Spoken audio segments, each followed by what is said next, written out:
যতগুলো কাজ স্থান পেয়েছে সেটা হচ্ছে 2022-23 এই সময়কার।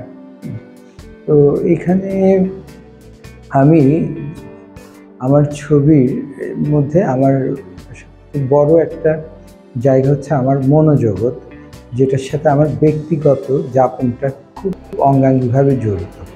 সেই ব্যক্তিগত যাপনটা আমার মনোজগৎকে কীভাবে সময়ে সময়ে সেটা রেখাপাত করেছে, ওই বিষয়টাকে আমি প্রাধান্য দিয়েছি। তো যে প্রাধান্য দিতে গিয়ে মাধ্যমগত বিষয়গুলোকে প্রকাশ করতে গিয়ে আমি কখনো কুপিবাতির ধোঁয়া, কখনো চায়ের লিকার, কখনো ওয়াক্স পেইন্ট, কখনো ফেলে দেওয়া কাগজকে আমি এভাবেই আমি এই জিনিসগুলোকে আমার ছবির টুলস হিসেবে আমি গ্রহণ করেছি।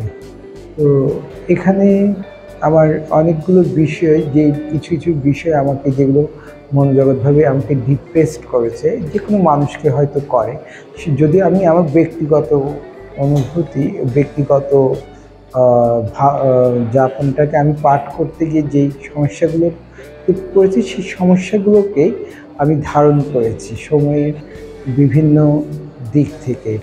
যেমন সেটা হতে পারে আমি নিজেকে একজন উদ্বাস্তু মনে করছি, আমি উদ্বাস্তু হয়ে একটা দেশে আমি যাচ্ছি।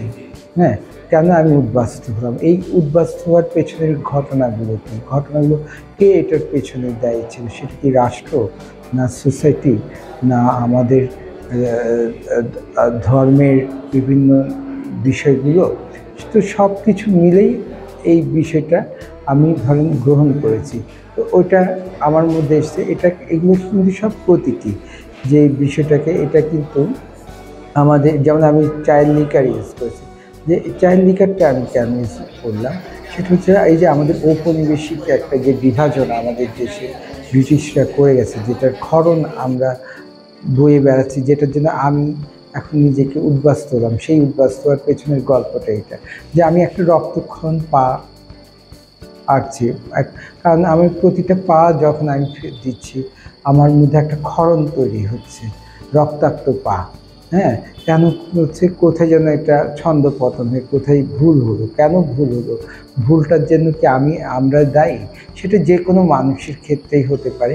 সেটা আমি নিজেকে দিয়ে উপলব্ধি করছি। আমি নিজেকে দিয়ে উপলব্ধি করছি মানে এই নয় যে এটা আমার একান্তই ব্যক্তিগত সমস্যা। এটা হয়তো এরকম সমস্যা আরও অনেকের হয়তো ঘটেছে তাদের ব্যক্তিগত জীবনে, তারা হয়তো সেটা প্রকাশ করেছে, বা প্রকাশ এভাবে করেনি, অন্যভাবে করতে পারে, করেছে।